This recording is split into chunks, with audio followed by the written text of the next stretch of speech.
It's a third 30-piece on the season for Copper. Diana wanted the foul call, didn't get it. And she wants a technical, and yeah, she Nate's does. trying to calm her down. Did you know that Diana Taurasi is just one technical foul away from a suspension? Now, after Caitlin Clark's incredible performance, her coach is blaming fatigue for their loss. Listen, I believed in her from day one. You knew that she would only get better and better. Caitlin Clark is real. She's coming. But here's the real shocker. The Mercury had just won the night before. So what's really going on here? Let's break it down. Caitlin Clark put on a show that left everyone stunned. Can you believe she dropped 29 points, dished out 10 assists, and grabbed 5 rebounds? It was like watching a basketball wizard at work. The final score? 98-89. The Fever didn't just beat the Mercury, they swept them this season. But here's where it gets interesting. That's tough, especially on a back-to-back. This team is rested and energized, and this is their first time out, and we didn't come ready. And so after the game, the Mercury's coach came up with an excuse that will blow your mind. You won't believe what they said about why they lost. Want to know what it was? Hit that like button and subscribe to find out. Trust me, you don't want to miss this. All right, get ready for this. The Mercury's coach, Nate Tibbets, actually blamed their loss on fatigue. Can you imagine? He straight up said it. But hold on, let's think about this for a second. Fatigue? Really? Now, you might be thinking, okay, maybe they had a tough schedule. But here's the kicker. The Mercury had just won a game against the Chicago Sky the night before. How does that make sense? If they were so tired, how did they manage to pull off that win? It's like saying you're too exhausted to go to the gym, but then running a marathon the next day. Something doesn't add up here, folks. Let's break this down. The WNBA schedule can be tough. It's buying into the defensive end, especially when shots aren't falling for us, coming off the back-to-back. So obviously our legs aren't always going to be in it. But when we're missing shots, we still have to play the other end of the floor. I think in the first half, we were disappointed in how we showed up. So we just got locked down. We have scorers in every position on offense if we don't get stops on defense. Mercury coming off the loss break and all, just kind of get better. It's not over. Mercury doesn't. So just kind of get back into the season. No, we've been going hard, and I know every other team has. Obviously, Ka, DT, BD, they haven't had breaks. So they're coming right off a play. But for the rest of us, we had mini training camp for 2 weeks. Other teams have been doing the same. So it's more so the lungs than anything. No doubt about it. Back-to-back games are grueling for any team. Coaches have spoken out about how quick turnarounds can take a toll on players, especially after a long break. But here's the thing. Both teams are dealing with the same schedule. It's not like the Fever got extra rest. So, is fatigue really to blame here? Or is there something else going on with the Mercury that they're not telling us? Think about it. If you're winning one night and losing the next, blaming it all on being tired just doesn't cut it. It's like the old saying goes, excuses are like armpits. Everyone has them, and they all stink. Now, Tibbets did say something interesting. He mentioned, when we're missing shots, we still have to play the other end of the floor. Hold up. Is he hinting that their defense fell apart? Because that sounds less like fatigue and more like a breakdown in their game plan. You've got to wonder, are they using the fatigue excuse to cover up bigger problems within the team? Because let's face it, if you're relying on the "we're tired" excuse after every loss, you might need to take a long, hard look in the mirror. Here's another thing to consider. The Mercury's coaches are hoping the WNBA will improve scheduling to protect players' bodies. Okay, fair point, but again, every team is dealing with this. It's not like the Fever showed up fresh while the Mercury dragged themselves onto the court. So, what's really going on here? Is it possible the Mercury are facing deeper issues? Maybe there's trouble they're not ready to address? Or maybe they're just not prepared for the level of competition they're facing. Let's be real. When a team starts making excuses like this, it usually means they're avoiding the hard truth. Maybe they're not as good as they thought they were. Maybe they're struggling to adapt to new strategies. Or maybe, just maybe, they're having a hard time accepting that there's a new kid on the block who's changing the game. Because let's not forget what this is really about. Caitlin Clark just demolished the Mercury. She didn't just beat them, she made them question everything they thought they knew about their game. Instead of acknowledging her skill and adapting their strategy, they're falling back on the old "we were tired" excuse. Now, let's talk about Diana Taurasi.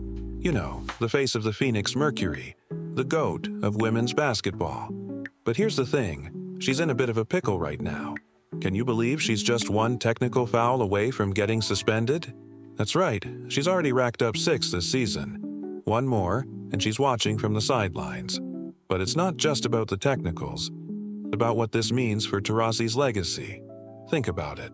Here's a player who's dominated the game for years, and now she's on the verge of suspension while her team is struggling. Is the pressure finally getting to the GOAT? You've got to wonder what's going through her mind right now. Every time she steps on the court, she's walking a tightrope. One wrong word to a ref, one moment of frustration, and boom, she's out. That's got to be weighing on her, right? And let's not forget, the 6th technical. It came during a game against none other than Caitlin Clark and the Indiana Fever. Talk about adding insult to injury. It's like the basketball gods are playing a cruel joke. Now you might be thinking, okay, but the Fever aren't exactly world beaters, right? Well, hold on to your hats, because here's where it gets interesting. The Fever are sitting at 12-15 right now. Not amazing, sure, but guess what? That puts them in the playoff conversation. Meanwhile, the Mercury? They're struggling to keep their heads above water. It's like we're watching a changing of the guard in real time. On one side, you've got Taurasi, the established star, fighting to keep her cool and her team afloat. On the other, there's Clark, the new kid on the block, leading her team to potential playoff glory. But here's what really gets me thinking. Remember that fatigue excuse the Mercury's coach threw out there? What if it's not just about being tired? It's crazy.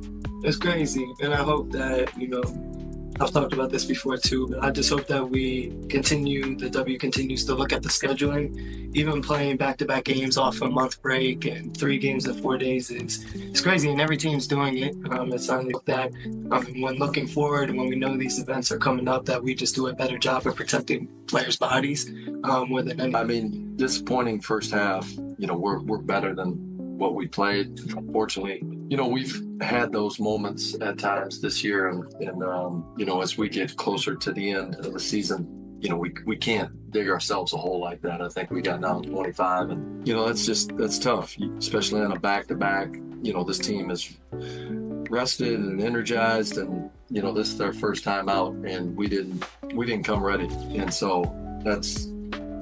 What if it's about protecting Taurasi's legacy? Think about it. You've got this legendary player, the face of your franchise, and she's struggling. Meanwhile, this young upstart is tearing up the league. It's got to be tempting to look for any excuse, right? Oh, we're just tired. That's why we're losing. It's not because we can't keep up with the new talent. But here's the million-dollar question. Is this excuse actually helping Taurasi? Or is it just making her look worse? Because let's face it, great players don't need excuses. They adapt, they overcome. And Taurasi's always been great at that. Remember when she came back from giving birth and dominated? That's the kind of resilience we're talking about.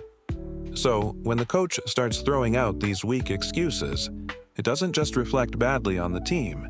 It reflects badly on Taurasi too. It's like they're saying, "Oh, poor Diana. She can't handle the pace anymore. She needs us to make excuses for her." But is that really the image Taurasi wants? The player who needs to be coddled? The star who can't admit when she's been outplayed? I don't think so. And let's not forget, every time they make these excuses, it takes away from what Clark and the Fever are accomplishing. It's like they're saying, "Oh, you didn't really beat us. We were just tired." Come on, give credit where credit's due. You've got to wonder if Taurasi's frustrated by this. Is she sitting there thinking, "Come on, coach, we lost. Just say we lost." because that's the kind of attitude that made her a legend in the first place. The willingness to face challenges head-on, not hide behind excuses. After the humiliating loss, here's what the coach said. "It's on me." At least he's taking some responsibility. So what's next for Taurasi and the Mercury? Can they turn this around, or is this the beginning of the end of an era? And more importantly, how will Taurasi handle it? Did you catch what Rebecca Lobo said about Clark? She predicted Clark would average 9 assists per game by the end of the season. 9 assists? That's not just good, that's elite-level playmaking. And you know what? Clark's not far off from making that prediction come true. Clark's impact isn't just about one game or one season. She's changing the way people look at women's basketball as a whole. You know how some folks used to say women's basketball wasn't exciting? Well, Clark's shutting those critics up real quick. Have you seen the crowds at Fever games lately? They're packed. And it's not just die-hard basketball fans either. Clark's bringing in people who've never watched a WNBA game before. She's got this way of playing that just draws you in. It's like watching a magician on the court. You can't look away because you don't want to miss what she'll do next. And it's not just about butts in seats. Clark's changing the conversation around women's basketball. People aren't just talking about her game. They're talking about her impact on the sport. She's inspiring young girls to pick up a basketball. She's making people who never cared about women's basketball tune in. Now, you might be thinking, okay, but what does this mean for the rest of the league? Well, that's where it gets really interesting. Clark's dominance is forcing other teams to step up their game. It's like she's holding up a mirror to the rest of the league, showing them what's possible. Take the Mercury, for example. They've been a powerhouse in the WNBA for years, but now they're struggling to keep up with this new wave of talent. Clark's not just exposing their weaknesses, she's forcing them to confront some uncomfortable truths about their performance and their future. It's like Clark saying, "This is the new standard. Can you keep up?" And teams like the Mercury are realizing they can't rely on their past success anymore. They need to adapt, evolve, or be left behind. But here's the really exciting part. Clark's not alone. She's part of a new generation of players who are redefining what's possible in women's basketball. They're faster, stronger, and more skilled than ever before. And they're not afraid to show it. So, what does this mean for the future of the WNBA? Well, it's looking brighter than ever.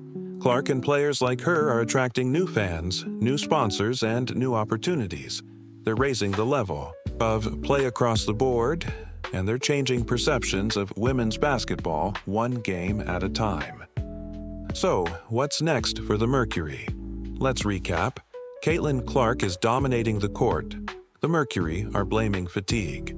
Taurasi's one technical foul away from suspension, and the whole WNBA landscape is shifting. It's like a perfect storm, and the Mercury are caught right in the middle. Can they bounce back from this? Or is this the beginning of the end for one of the WNBA's powerhouses? You've got to wonder if they've got what it takes to adapt to this new era of basketball.